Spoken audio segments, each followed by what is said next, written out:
Assalamualaikum warahmatullahi wabarakatuh. Kepada Buya yang kami hormati, saya ingin bertanya tentang ijazah dan mursyid. Kalau kita punya guru dalam ijazah hadis, bagaimana sikap yang sepantasnya untuk menghormati jasa beliau yang sudah kasih ijazah ke kita? Selanjutnya tentang mursyid.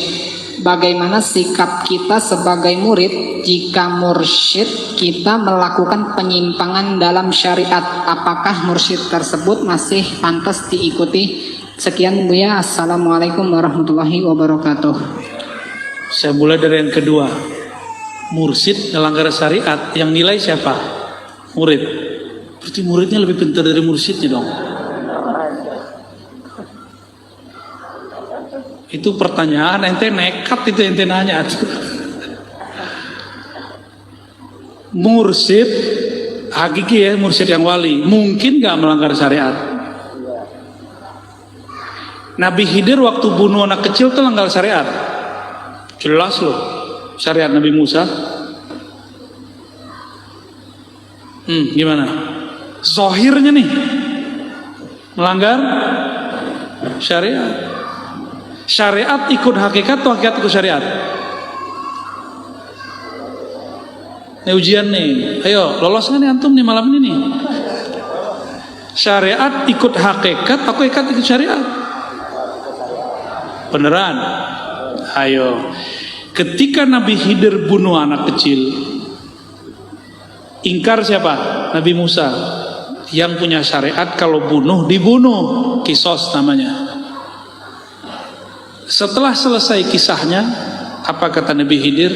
Tahukah kamu wahai Musa, secara hakikat kalau dibahasakan sekarang, takdirnya anak ini akan menyesatkan ayahandanya, akan menjadi penyebab orang tuanya masuk neraka.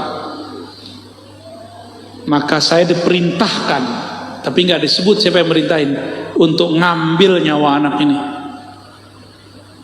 Gimana? Syariat gimana jadinya? Maka tidak ada pertentangan syariat dan hakikat, nggak ada. Yang ada syariat mengikuti hukum hakikat, itu kaidahnya. Asy-syari'atu tabi'atun li hukmil haqa'iqi. Tuh kaidahnya. Syariat itu tunduk kepada hukum hakikat, bukan bertentangan. Nggak ada pertentangan. Bertentangan bagi orang jahil. Itu kalau gurunya wali. Bedakan melanggar syariat dengan berdosa. Kalau mursyid bisa berdosa gak? Di depan antum ini dapat ijazah mursyid loh. Dan saya pendosa. Saya pendosa. Mata saya berdosa, telinga saya berdosa. Saya dapat ijazah kemursidan lebih dari 7 tarekat. Dan orangnya separuh sudah wafat, separuh masih hidup.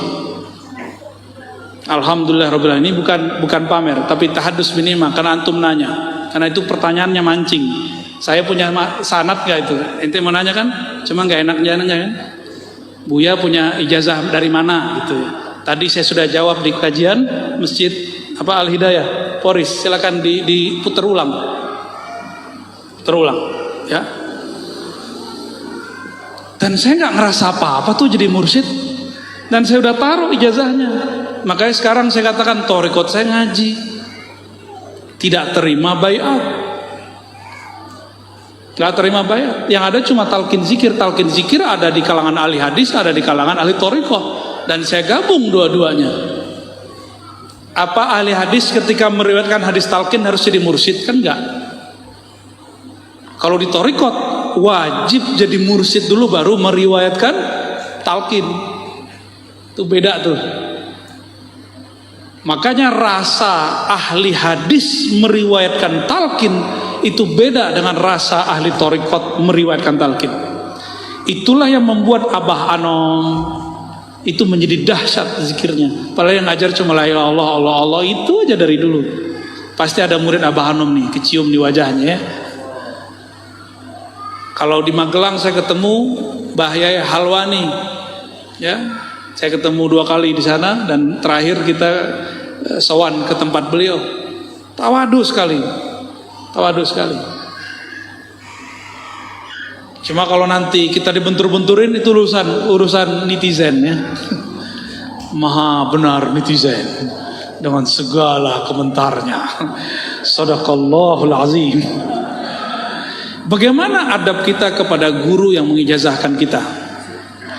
Adab itu bukan hanya dari santri kepada guru. Guru juga punya adab kepada murid. Kalau guru melihat murid salah, jangan komentar di sosial media. Tanya dulu muridnya. Ya. Jangan langsung main sesat-sesatkan dan murtad-murtadkan.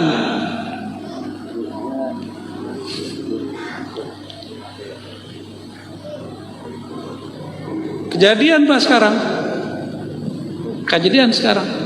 Ahli hadis itu yang saya tahu, kalau dapat kabar tanya langsung ke orangnya. Itu Imam Syu'bah. Imam Syu'bah dapat 1 hadis. Orang yang berwudu terus baca doa masuk surga dari 8 bab. Bebas. Maka dikejarlah hadis ini dari siapa aja. Hasilnya orangnya masih hidup 2-3 orang rawi. Terakhir dia bilang ini hadis dhaif. 3 bulan cari hadis, langsung kepada rawinya. Dia kemudian mengatakan ini hadis dhaif, gak benar beritanya. Syu'bah 3 bulan memastikan riwayat itu gak benar.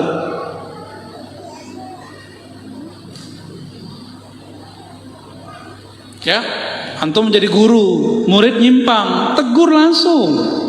Datengin dia, panggil dia kalau perlu. Anjing sini lo, gitu. Ya, jangan nyalak dulu. Ini kejadian nih, nanti akan tambah banyak. Jadi yang beradab itu bukan hanya santri kepada guru. Guru juga harus beradab dengan keguruannya.